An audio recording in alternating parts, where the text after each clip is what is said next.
بسم اللہ الرحمن الرحیم اللہم صلی علی محمد النبی الامی وعلی آلہ وسلم تسلیما۔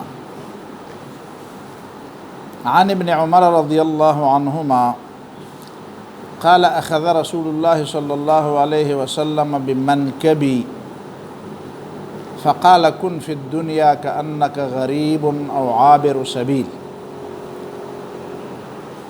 وفی روایت وعد نفسک من اہل القبور، وكان ابن عمر يقول إذا أمسيت فلا تنتظر الصباح وإذا أصبحت فلا تنتظر المساء وخذ من صحتك لمرضك ومن حياتك لموتك۔ یہ 40ویں حدیث ہے اربعین نووی، اور یہ حضرت عمر رضی اللہ تعالیٰ عنہ کی روایت سے ہے۔ یہ بیہقی میں اور ترمذی میں اور دوسری احادیث کی کتابوں میں بھی ہے۔ حضرت عبداللہ ابن عمر رضی اللہ تعالیٰ عنہما کی روایت ہے کہ اخذ رسول اللہ صلی اللہ علیہ وسلم بمنکبی، نبی صلی اللہ علیہ وسلم نے میرا کندھا یا میرا مونڈا پکڑ لیا۔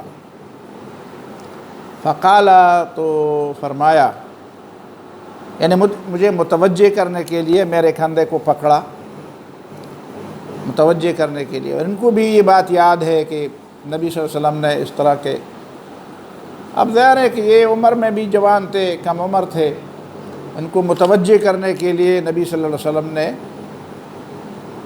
عام طور پر یہ طریقہ تو نبی صلی اللہ علیہ وسلم کا نہیں تھا، اس طرح عام لوگوں کا طریقہ ہوتا ہے کہ بات کرتے وقت کسی کے اوپر ہاتھ ڈالتے ہیں، پکڑتے ہیں، کیا کرتے ہیں۔ عمومی طور پر یہ عادت نہیں تھی نبی صلی اللہ علیہ وسلم کی، کبھی کبھی ایسا ہو جاتا تھا، کبھی کبھی ایسا کرتے تھے، زیادہ متوجہ، کبھی کسی کے ہاتھ پکڑتے تھے اور گناتے تھے، ہاتھ پکڑ کر گناتے تھے، یہ بات یاد رکھو، یہ یاد رکھو، یہ بھی یاد رکھو۔ ایک خاص قسم کی عادت نہیں تھی، اس طرح لوگوں کی خاص عادتیں ہوتی ہیں۔ بعض تکیہ کلام ہوتے ہیں، تو نبی صلی اللہ علیہ وسلم کا کوئی تکیہ کلام بھی نہیں تھا، یہ برا لگتا ہے بعض اوقات۔ اور بعض عادت ہے کہ آدمی بات کرتے ہوئے فوراً کسی کے اوپر ہاتھ یا کسی کو اسی طرح مارتے ہیں، کسی کے ران پر مارتے ہیں، تو یہ عادتیں ٹھیک نہیں ہے۔ عمومی طور پر یہ ٹھیک عادت نہیں ہے، لیکن کبھی کبھی کسی کے ساتھ بے تکلفی ہو یا بچہ ہو، اس کو یاد کرنے کے لیے کبھی اس کے سر پر ہاتھ رکھا، کبھی اس کے کندھے پر ہاتھ رکھا، کبھی اس کا ہاتھ پکڑ لیا، کبھی کبھی ایسا ہو سکتا ہے اور ایسا کرنا چاہیے، لیکن عمومی طور پر ایسی عادت نہیں تھی نبی صلی اللہ علیہ وسلم۔ فقال، نبی صلی اللہ علیہ وسلم نے مجھے فرمایا، کن فی الدنیا کأنک غریب، دنیا میں ایسا رہو جیسا تم پردیسی ہو، او عابر سبیل، یا تو راستہ چلتا مسافر ہو۔ اب یہ بات نبی صلی اللہ علیہ وسلم نے فرمائی، دنیا میں ایسا رہو جس طرح تو پردیسی ہو۔ ایک آدمی اپنے ملک سے کسی ضروری کام کے لیے، پڑھنے کے لیے، کسی سے ملاقات کے لیے، نوکری کے لیے، کاروبار کے لیے، سیر و تفریح کے لیے کسی دوسرے ملک میں جاتا ہے، تو ظاہر ہے کہ اس کا دل تو اپنے دیش ہی میں اٹکا ہوتا ہے۔ وہ ہمیشہ اپنے گھر کے بارے میں پوچھنا چاہتا ہے، معلومات کرنا چاہتا ہے۔ پرانے زمانے میں خط و کتابت کے ذریعے آدمی اپنے ملک کے احوال، اپنے گھر کے احوال کے بارے میں ڈاک کے ذریعے خط بھیجتے تھے، وہ پتہ نہیں مہینوں۔ مجھے یاد ہے میرے والد صاحب فرماتے تھے مرحوم کہ میں کلکتہ گیا تھا تو میں نے وہیں سے خط بھیجا، پھر میں کلکتہ سے واپس بھی آیا اور میرے 3 مہینے بعد وہ میرا خط آ گیا گھر پہ۔ تو اس زمانے میں ایسا بھی ہوتا تھا، مسافر واپس آ جاتا تھا اور خط اس کے بعد واپس آ جاتا تھا۔ تو بہرحال انسان کے دل میں یہ بات ہوتی تھی کہ بھئی اپنے ملک کے حالات، اپنے گھر کے حالات، اپنے بچوں کے بارے میں معلوم ہو۔ تو رہتا تو وہ پردیس میں ہے، لیکن اس کا دل اپنے گھر پہ اٹکا ہوتا ہے، اپنے بچوں کے ساتھ ہوتا ہے۔ تو پردیس میں آدمی کا دل اسی طرح نہیں لگتا۔ یعنی یہاں پہ اس حدیث کا مطلب یہ ہے کہ دنیا تمہارا اصل وطن نہیں ہے، اصل وطن تو تمہارا جنت ہے۔ حقیقت میں یہی ہے کہ اصل وطن تو مومن کے لیے جنت ہے، بلکہ انسان کا اصل وطن جنت ہے۔ یہ الگ بات ہے کہ وہ اپنے وطن کے حصول کے لیے وہ جدوجہد کرتا ہے کہ نہیں کرتا۔ اپنے اصل وطن کے حصول کے لیے جدوجہد کرنا، یہ تو گویا کہ ایک عزت نفس کی بات ہے۔ اب دیکھیں نا فلسطین میں جو مسئلہ چل رہا ہے، یہودی کہتے ہیں ہمارا وطن ہے اور مسلمان کہتے ہیں ہمارا وطن ہے، تو لڑائی چل رہی ہے، جھگڑا چل رہا ہے۔ وہ ایک کہتا ہے میں اپنے ملک کو نہیں چھوڑ سکتا، دوسرا کہتا ہے میں اپنے، تو یہودی تو جھوٹ بولتے ہیں، ان کا وطن تو نہیں، وہ تو 2000 سال پہلے وہاں سے نکل چکے ہیں۔ اگر کچھ وقت کے لیے وہاں پہ رہے تھے تو اسی طرح تو 600 800 سال کے لیے تو ہم بھی غرناطہ میں رہیں، تو اسپین پھر بھی ہمارا وطن ہے۔ تو ظاہر ہے کوئی بھی نہیں کہتا کہ یہ مسلمانوں کا وطن ہے، اب ہمیں دے دیا جائے۔ تو کچھ وقت کے لیے آپ وہیں پہ رہیں، اور وہیں پہ آپ رہے تھے تو بحیثیت مسلمان رہے تھے۔ آپ مسلمان ہیں نہیں تو وہ تو بحیثیت مسلمان تمہارا وطن تھا، یعنی بحیثیت قوم تمہارا وطن نہیں تھا، بحیثیت مسلمان تمہارا وطن۔ اب تم نے اسلام ہی چھوڑ دیا ہے تو تمہارا وطن کہاں سے آ گیا؟ تو یہی بھی یہ بات ہوتی ہے کہ کن فی الدنیا کا انک غریب، گویا کہ تو مسافر ہے اس دنیا میں، تو اصل میں جنت میں پیدا ہوا تھا، جنت سے تو نکلا ہوا ہے، اب تمہیں واپس اپنے جنت جانا ہے۔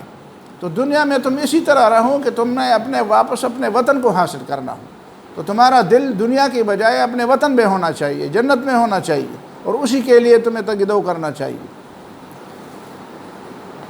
اور اس کے بعد پھر فرمایا او عابر سبیل، اس سے بھی آگے بڑھ کر گویا کہ یہ ترقی ہے کہ پہلے تو یہ فرمایا کہ تو پردیس میں کبھی کبھی آدمی زیادہ وقت کے لیے رہتا ہے، تو چلو عارضی طور پر وہیں پہ کوئی مکان بھی ہوتا ہے، اس کا کوئی کرائے کا گھر بھی لیتا ہے، ایسا تو ہوتا ہے نا۔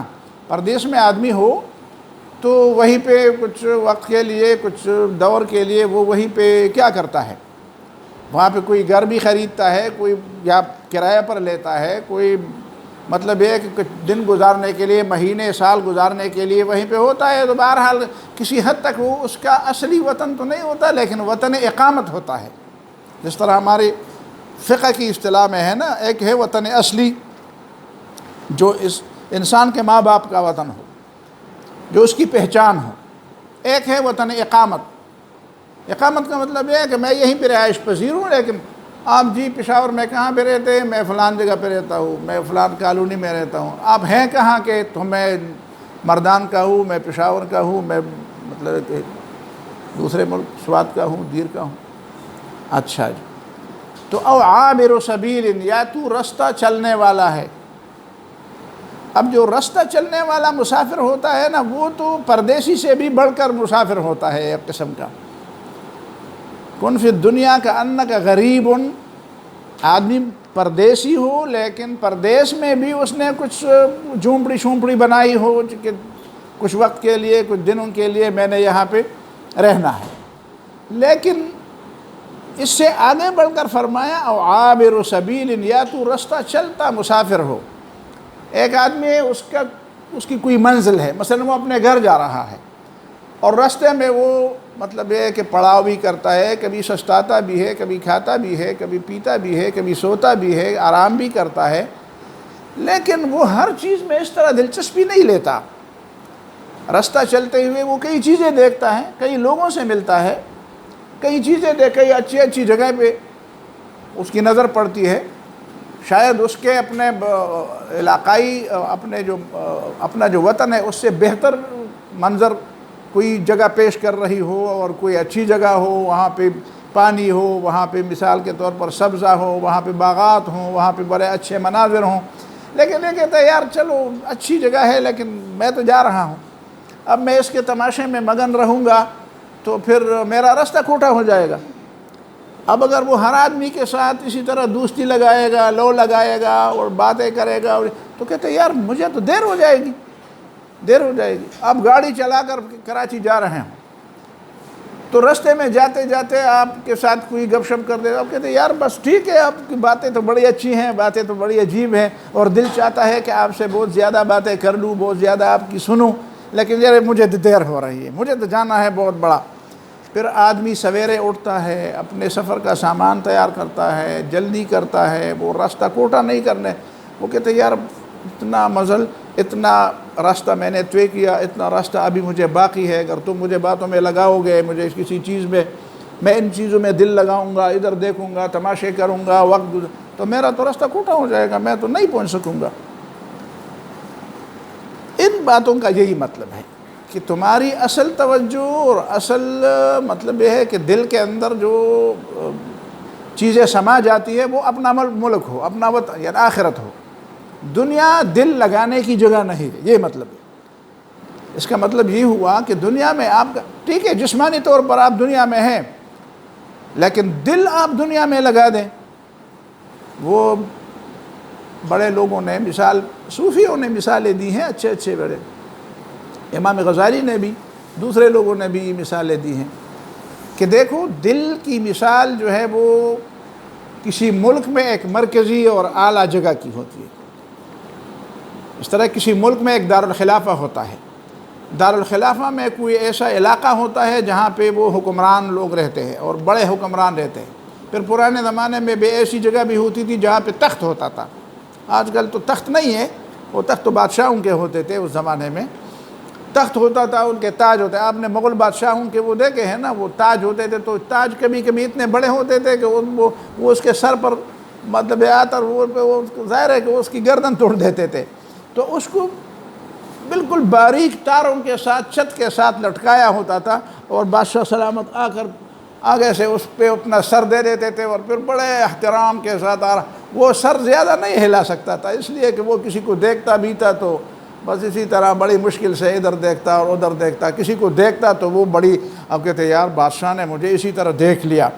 اس بیچارے کے لیے دیکھنا مشکل تھا، ان چیز میں وہ سر ہلا نہیں سکتا تھا، وہ اتنا بوجھ ہوتا تھا، اس میں وہ ہیرے ہوتے تھے، جواہرات ہوتے، خود سونے کا بنی، تو پرانے زمانے کی چیزیں ہیں۔ تو تشبیہات میں وہ چیزیں ہوتی ہیں۔ تو تخت ہوتا ہے، تو تخت پہ کس کو بٹھایا جاتا ہے؟ ظاہر ہے کہ جو سب سے ملک میں سب سے زیادہ معزز ہوتا ہے، شریف ہوتا ہے، قابل ہوتا ہے، ملک چلانے والا ہوتا ہے۔ جمہوریت کی بات تو نہیں کرتے نا، اصولی بات کرتے ہیں۔ جمہوریت میں تو یہ ہے کہ کسی کے اندر 2 پیسے 2 ٹکے کی انسانیت ہو یا نہ ہو، لیکن لوگ اس کو ووٹ دے رہے، یا کسی طریقے سے وہ جیت جائے، اس کو وہ جیتے بھی نہ بلکہ اس کو جتوایا جائے۔ ضروری نہیں ہے کہ وہ جیتا بھی ہو، وہ جیتا نہ ہو، وہ جتوایا گیا ہو کسی طریقے سے، تو یہ باتیں تو دوسری ہیں۔ تو وہ کہتے ہیں یار دل میں آپ کسی ایسے، اب دل میں آپ دنیا کو بسائیں تو اس کا مطلب یہ ہے کہ آپ دل میں خاکروب کو بسائیں، اب کرسی پر خاکروب کو بٹھا دیں۔ جو خاکروب ہوتا ہے نا، جو صفائی کرنے والا ہوتا ہے، اس کو آپ جا کر اس تخت پر بٹھا دیں، تو دنیا کی مثال تو اسی خاکروب کی ہے، سب سے زیادہ اس کی حیثیت آخرت کے مقابلے میں کچھ بھی نہیں ہے۔ اسی حد تک ہے کہ دنیا آخرت کے مقابلے میں، دیکھیں نا قرآن میں یہی بات بتائی گئی ہے۔ یہ جو دنیا کے بارے میں بہت زیادہ لوگ کرتے ہیں اور اس کی حیثیت نہیں ہے، یہ بھی غلط ہے۔ بنیادی طور پر کوئی حیثیت نہیں ہے بھئی، یہ تو مطیعۃ المومن ہے، یہ تو مومن کی سواری ہے، اسی پر سوار ہو کر آپ آخرت کا سفر کر سکتے ہیں۔ آپ کی ضروریات ہوں، وہ ضروریات پوری ہوں تو آپ دل جمی کے ساتھ دین کی بات، یہ تو الگ بات ہے کہ کوئی نہیں کرنا چاہتا، کوئی دین کی طرف توجہ نہیں دینا چاہتا، کوئی آخرت کی طرف توجہ نہیں دینا چاہتا، وہ تو دوسری بات ہے۔ لیکن جو توجہ دینا چاہتا ہے تو کبھی کبھی اس کے پاؤں کی زنجیریں بن جاتی ہیں، غربت، افلاس، مصائب، مشکلات، ضروریات اور حاجات اور مسائل۔ تو یہ چیزیں اگر پوری ہوں اور انسان کے اندر عقل اور سمجھ بھی ہو اور یہ ارادہ بھی ہو کہ میں آخرت، تو بس یہی چیزیں پھر انسان کے لیے آسانی بن جاتی ہے، تو آخرت کا سفر آسانی کے ساتھ۔ ذالک فضل اللہ، اللہ تعالیٰ کا فضل۔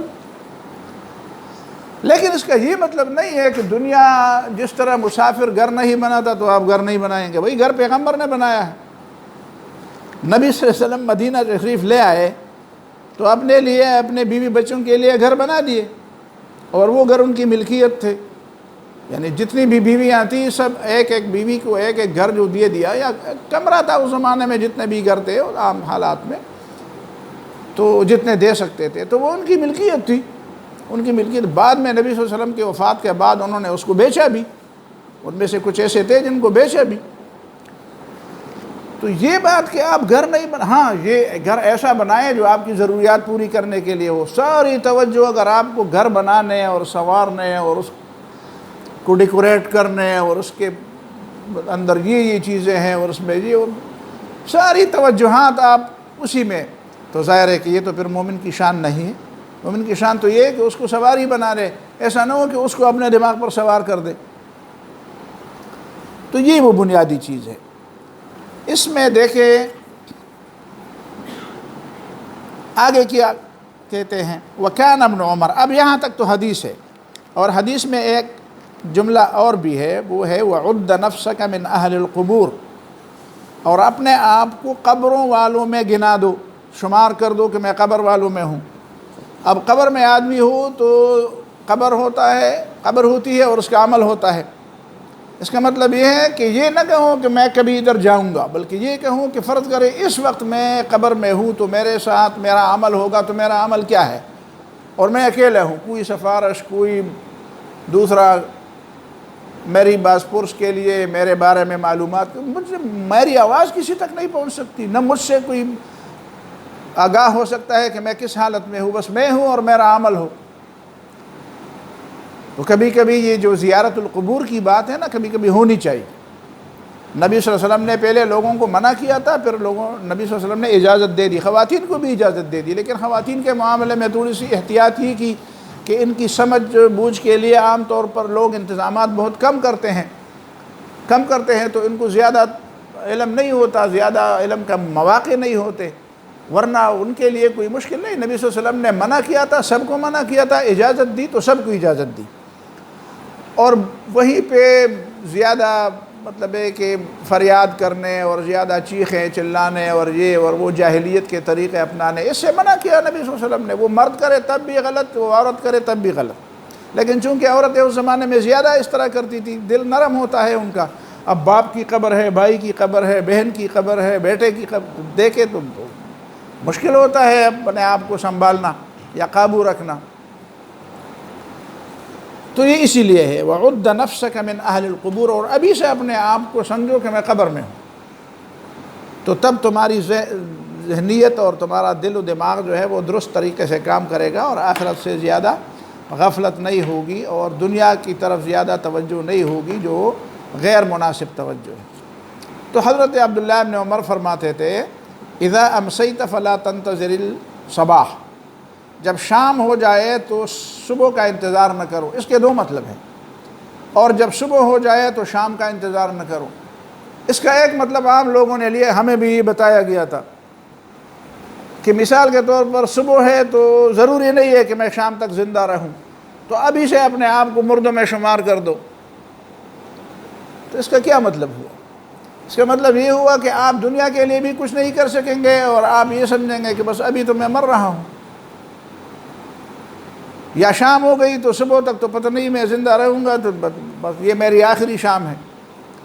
لیکن اس کا ایک مطلب یہ ہے کہ دیکھو، جب تم صبح ہو جائے تو یہ انتظار نہ کرو کہ شام ہو جائے گی تو میں یہ نیکی کر لوں گا۔ شام ہوگی یا نہیں ہوگی، وہ موقع تمہیں ملے گا یا نہیں ملے گا، ابھی سے نیکی کر لو۔ وَاعْلَمُوا أَنَّ اللَّهَ يَحُولُ بَيْنَ الْمَرْءِ وَقَلْبِهِ، کبھی کبھی انسان کا ارادہ تبدیل بھی ہو جاتا ہے، تو ابھی تم جس نیکی کو کر سکتے ہو اس کے لیے انتظار نہ کرو کہ چلو کر لوں گا۔ یہ تسویف اس کو کہتے ہیں، عربی میں تسویف کہتے ہیں۔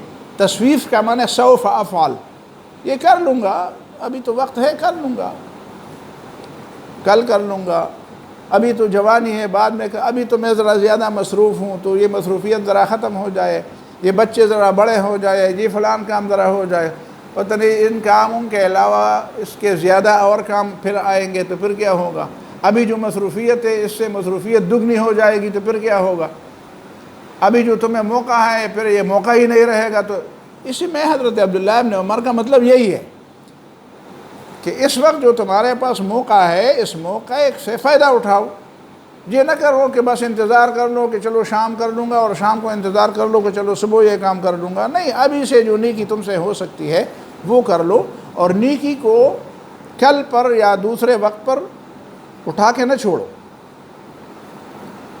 وَخُذْ مِنْ صِحَّتِكَ لِمَرَضِكَ، اب تمہیں صحت ملی ہوئی ہے، تم صحت مند ہو، تو صحت میں اتنے کام کر لو کہ مرض کے بیماری کے وقت جو تم کچھ نہیں کر سکتے ہو وہ کمی ابھی سے پوری کر لو۔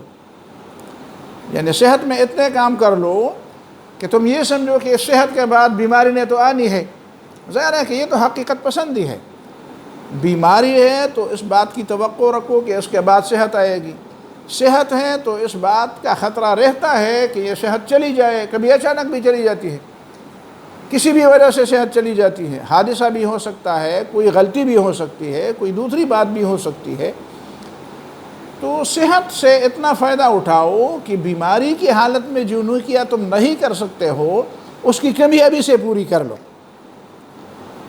اور پھر آخر میں فرمایا وَمِنْ حَيَاتِكَ لِمَوْتِكَ، اور زندگی میں اتنی خوبیاں، زندگی میں اتنی نیکیاں جمع کر لو، زندگی میں اتنی نیکیاں کر لو کہ موت تو آنی ہے، صحت کے بعد بیماری بھی آنی ہے، یا نہیں آئے گی شاید نہ آئے، یہ بھی ضروری نہیں ہے، لیکن آنی تو ہے، ہوگی۔ تو اس طرح صحت اور بیماری جو ہے نا وہ آپس میں جڑے ہوئے ہیں، ایک کے بعد دوسری چیز آ سکتی ہے۔ لیکن اگر یہ نہ بھی آئے تو کم از کم زندگی کے بعد موت نے تو ضرور آنی ہے، اس میں تو کوئی شک نہیں۔ وہ کیسے لکھا ہوتا ہے نا، یہ گاڑیوں کے پیچھے عجیب عجیب جملے لکھے ہوتے ہیں، وہی مرگ حق دے اور کفن کی شک دے۔ میں نے ایک گاڑی کے پیچھے یہ لکھا دیکھا، مرگ حق دے اور کفن کی شک دے۔ یہ بات تو ٹھیک ہے کہ موت آئے گی، یہ بات یقینی نہیں ہے کہ کفن ملے گا کہ نہیں ملے گا۔ کتنے لوگوں کو ہم نے دیکھا اسی طرح بے گور و کفن پڑی ہے، کہاں پہ پڑے ہیں، کہاں پہ، خاص کر غزہ میں دیکھیں آپ، یہاں سیلابوں میں دیکھیں، زلزلوں میں دیکھیں۔ تو یہ تو یقینی ہے کہ زندگی کے بعد موت نے آنا ہے۔ تو جب موت نے آنا ہے تو پھر زندگی ہی کو غنیمت جان کر وہ کام کر لو کہ موت کے بعد بھی تمہارے لیے وہ فائدہ دے۔ موت آئے گی تو ظاہر ہے کہ پھر تمہارا عمل منقطع ہو جائے گا، مہلت کا دور ختم ہو جائے گا۔ ایک مہلت کا دور، زندگی کیا ہے؟ ایک مہلت کا ایک دور ہے، اور یہ دور کب ختم ہوگا یہ اللہ تعالیٰ جانتا ہے۔ اب جب تمہارے پاس زندگی ہے تو اس کا انتظار نہ کرو کہ موت آئے گی تو پھر، ظاہر ہے کہ موت آئے گی تو پھر تو عمل کا وقت ہی ختم ہو، پھر توبہ کا وقت ہی ختم ہو جائے گا، پھر تو توبہ بھی قبول نہیں، عمل تو چھوڑے توبہ بھی قبول نہیں ہو جائے گی۔ تو صحت کے موقع پر اتنا عمل کر لو کہ بیماری کے موقع پر جب تم نہیں کر سکتے ہو اسی کے لیے کافی ہو جائے۔ اور حدیث میں یہ بات آتی ہے کہ جو آدمی صحت کے حالت میں نیکیاں کرتا ہے، اب وہ بیمار ہو گیا، اب جب وہ بیمار ہو گیا تو بیماری کی وجہ سے وہ کام نہیں کر سکتا، بڑھاپا آیا، بیماری آ گئی، کمزوری آ گئی، معذوری آ گئی، کچھ بھی ہوا۔ اب انسان کے لیے جب وہ صحت کی حالت میں نیکیاں کرتا تھا، وہی نیکیاں اللہ تعالیٰ اس کو بیماری کی حالت میں بھی لکھ دیتا ہے کہ بس یہ تو مجبور ہوا، ورنہ یہ تو یہ کرتا تھا جب اس کے پاس موقع تھا، اور جب یہ کر سکتا تھا تو اس نے کر دیا۔ اسی طرح ایک حدیث میں یہ بات بھی آتی ہے کہ جو لوگ صحت کی حالت میں، خوشی کی حالت میں اللہ تعالیٰ کو یاد کرتے ہیں، تو بیماری کی حالت میں بجائے اس کے کہ ہم اللہ کو یاد کریں، ظاہر ہے کہ ہر ایک اللہ کو یاد کرتا ہے، تو بیماری کی حالت میں اللہ تعالیٰ پھر آپ کو یاد کرے گا۔ فَاذْكُرُونِي أَذْكُرْكُمْ کا ایک مطلب یہی ہے۔ ہمارے ہاں یہ ہوتا ہے کہ جب ہم مشکل میں نہیں ہوتے تو ہم دعائیں بھی نہیں مانگتے، جب ہم ذرا خوش ہوتے ہیں کوئی تو بس نماز میں نہ لمبی دعائیں، نہ لمبے سجدے، نہ اس طرح کے اذکار، نہ وقت گزارنا خلوت میں، نہ مصلی پر وقت گزارنا، بس ادھر ادھر کرتے۔ لیکن جب بیماری ہوتی ہے، جب تکلیف ہوتی ہے، جب کوئی مشکل ہوتی ہے، خاص کر جب میں بار بار یہی کہتا ہوں نا، جب بچوں کے کوئی پیپر ہوتے ہیں، جب رزلٹ آنے ہوتے ہیں، تو لمبی لمبی دعائیں، چھوٹے چھوٹے بچے بھی اتنی لمبی لمبی دعائیں مانگتے ہیں کہ آدمی کا دل کرتا ہے یار میں تو بزرگ ہے، ولی اللہ بیٹھا ہوا ہے، اب وہ بیچارہ اس اپنے پیپروں کے غم میں ہے کہ بھائی مجھے زیادہ نمبر مل جائے۔ جب وہ بات ختم ہو جاتی ہے، مجھے یاد ہے مردان میں جب چھوٹے چھوٹے تھے ہم، اس زمانے میں کوئی وہ اسکائی لیب تھا، کہتے امریکہ نے وہیں پہ کوئی وہ بھیجا ہے خلا میں، ایک شٹل بھیجا ہے، اور ایک وہ کیا کہتے ہیں ایک اڈا بنانے کے لیے، جہازوں کے اترنے کے لیے وہاں پہ۔ اب وہ کھسک گیا ہے، وہ اپنے مدار سے اور اپنی جگہ سے کھسک گیا ہے، کہیں گرے گا۔ اب مردان میں پتہ نہیں کس نے مشہور کیا کہ مردان میں گرے گا۔ اب اللہ کا خوف کرے یار، اتنی نمازیں میں نے کبھی نہیں دیکھی، مسجدیں اتنی بڑی ہوتی تھی، صبح کے وقت، شام، نفل پر نفل، خیراتوں پر خیرات، سارے لوگ دوڑیاں لوگوں نے رکھی، سمجھ میں آتی ہے، ہر ایک آدمی کی زبان پر میٹھی میٹھی باتیں، خیرات ہے، بولے جی کیا یار مجھ سے کوئی غلطی ہو گئی ہو تو معاف کر دو، 15-20 دن یہ بات چل رہی تھی. 15-20 دن بعد کہیں اخبار میں آ گیا کہ بھائی وہ چیز تو آسٹریلیا کے سمندر کے کسی کنارے پر وہ چیز گر گئی. بس بات ختم. نمازیں خالی، مسجدیں خالی، سب کچھ بس تیر پیر باقی روزگار. پھر کچھ بھی نہیں رہا. سمجھ میں آتی؟ موت کا خطرہ ٹل گیا. خدا کا خوف کرے یار، موت نے تو صرف اسی وجہ سے آنی تھی. صرف یہی ایک چیز تھی جو تمہیں خدا کی یاد دلاتی ہے. خدا کی یاد دلانے کے لیے باقی اس کائنات میں کوئی نشانیاں نہیں ہیں جس سے تم فائدہ اٹھاؤ. یہ وہ بات ہو گئی. تو حضرت عمر رضی اللہ تعالیٰ عنہ، عبداللہ ابن عمر رضی اللہ تعالیٰ عنہ یہی باتیں فرماتے تھے. ٹھیک ہے جی.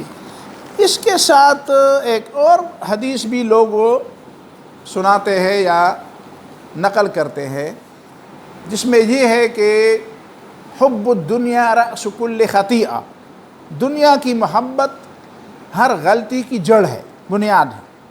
انسانوں سے جتنی بھی غلطیاں ہوتی ہے اس کی بنیادی وجہ محبت دنیا ہے. لوگ کہتے ہیں یہ حدیث ہے، حالانکہ یہ حدیث نہیں ہے. یہ حضرت جندب ابن عبداللہ البجلی کی بات ہے اور حضرت حسن بصری نے اس کو مرسلاً نقل کیا ہے. تو اس کو یا آپ حضرت حسن بصری کی طرف اس کی نسبت کر دیں یا حضرت جندب ابن عبداللہ کی طرف اس کی نسبت کر دیں. نبی صلی اللہ علیہ وسلم کی طرف اس کی نسبت نہ کریں، اس لیے کہ حب دنیا جو ہے وہ ہر غلطی کی بنیاد نہیں ہے. اس لیے کہ ہر غلطی کی بنیاد شرک ہے، غلطی کی بنیاد جو ہے جہالت ہے، غلطی کی بنیاد نفسانی خواہشات بھی ہے، ساری چیزیں ہیں. پھر یہ ہے کہ حب الدنیا رأس کل خطیئۃ، ہر غلطی کی بنیاد جو ہے محبت. تو محبت دنیا تو فطری ہے، دنیا کی محبت تو فطری ہے. اگر دنیا کی محبت نہ ہوتی تو لوگ دنیا کو کمانے کے لیے اتنے پاپڑ بیلتے، اتنی سختیاں اور اتنی تکلیفیں برداشت کرتے. مال کو تو مال اس لیے کرتے ہیں، میل ایک ہے نا اردو میں میل کچیل، ایک ہے عربی کا میل کا مطلب ہے کہ دل کا میلان، کسی کی طرف متوجہ ہونا، کسی کی طرف لڑک جانا، کسی کی طرف زیادہ متوجہ ہو جانا. تو مال کو اسی لیے مال کہتے ہیں. وہ کہتے ہیں عربی میں رأیت الناس قد مالوا الی من عنده مال، میں نے دیکھا لوگ اس کی طرف مائل ہو گئے جس کے پاس مال ہے. ومن لا عنده مال فعنه الناس قد مالوا، جس کے پاس مال نہیں ہے اس کی طرف دوسری طرف مائل ہو گئے. رأیت الناس قد ذهبوا الی من عنده ذهب کہتے ہیں کس کو؟ سونے کو. تو اور ذہب کا معنی ہے وہ چلا گیا. تو سونے کے لیے انہوں نے نام دیا ہے ذہب، چلا گیا. یعنی وہ آنی جانی چیز ہے. ضروری نہیں ہے کہ آج آپ کے ہاتھ میں سونے کے کنگن ہے تو کل بھی ہوں گے. کل کسی وجہ سے ایسا وقت آ سکتا ہے کہ وہ نہیں ہوں گے، اور کب پرسوں پھر کوئی ایسا وقت آ سکتا ہے کہ پھر ہوں گے. تو ذهبوا، رأیت الناس قد ذهبوا الی من عنده ذهب، لوگ اس طرف چلے گئے جس کے پاس سونا تھا.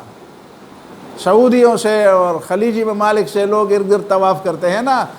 وہ پنڈت بھی طواف کر رہا ہے، پنڈت ہے کہ کیا نام ہے، ٹرمپ ہے، وہ بھی طواف کر رہا ہے، اس لیے کہ ان کے پاس وہ چیزیں ہیں. اب وہ ناراض ہو گئے تھے تو کہتے ہیں یار ان لوگوں کو تو ناراض نہیں کر، جو سونے کے چڑیے ہیں تو سونے کے انڈے دیتے ہیں، تو وہ سونے کے انڈے پھر کہاں سے آ جائیں گے. وَمَن لَا عِنْدَهُ ذَهَبُوا فَعَنْهُ النَّاسُ قَدْ ذَهَبُوا. تو بنیادی بات یہ ہے کہ حب دنیا بعض چیز جو ہے فطری ہے.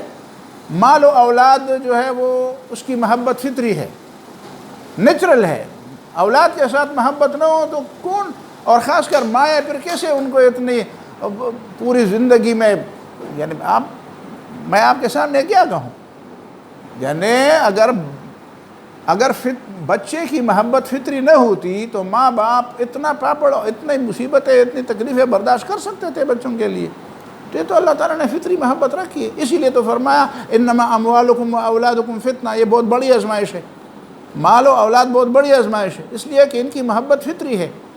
تو یہ حب الدنیا راس کل خطیئۃ والی بات مطلب ہے کہ ایک لحاظ سے ٹھیک ہے کہ دنیا کی زیادہ محبت جو آخرت پر غالب آ جائے وہ آدمی کو گناہ پر مبتلا کر دیتی ہے۔ ظاہر ہے کیا کھلی بات ہے کہ دنیا کی اتنی محبت ہو کہ وہ آخرت بھول جائے، تو ظاہر ہے کہ دنیا سے حد سے زیادہ محبت کرے تو آخرت بھول جائے گی، تو پھر گناہ نہیں رہیں گے، پھر آدمی کو پتہ ہی نہیں چلے گا اور زندگی ختم ہو چکی ہوگی۔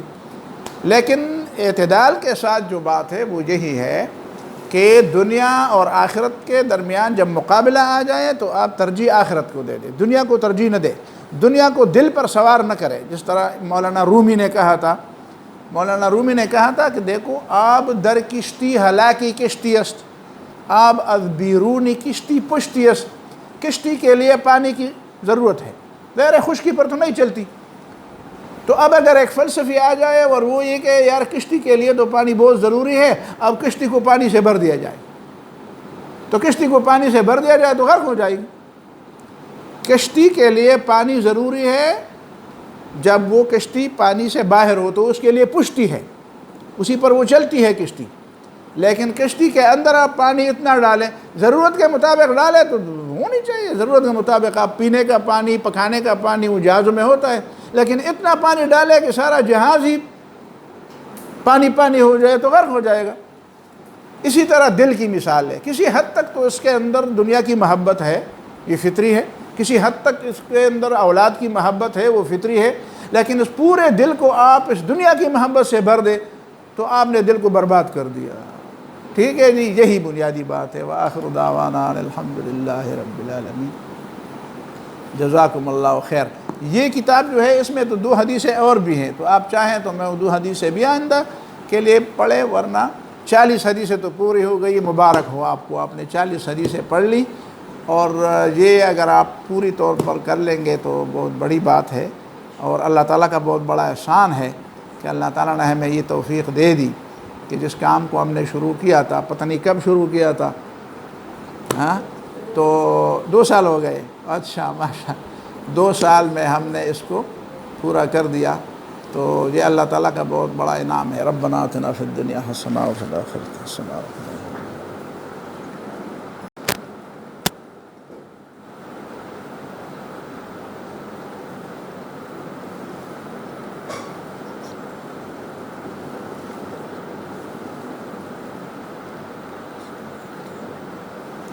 فلسطین مسلمانانو تو دعا ہو کہ اللہ تعالیٰ داغی مدد کی، اللہ تعالیٰ داغی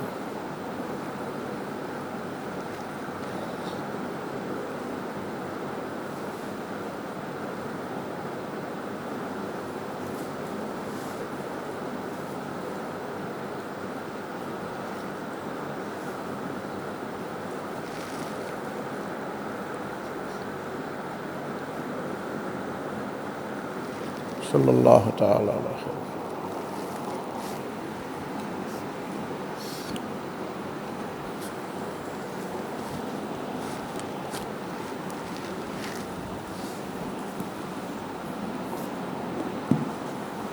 ماشاء اللہ، بارک اللہ۔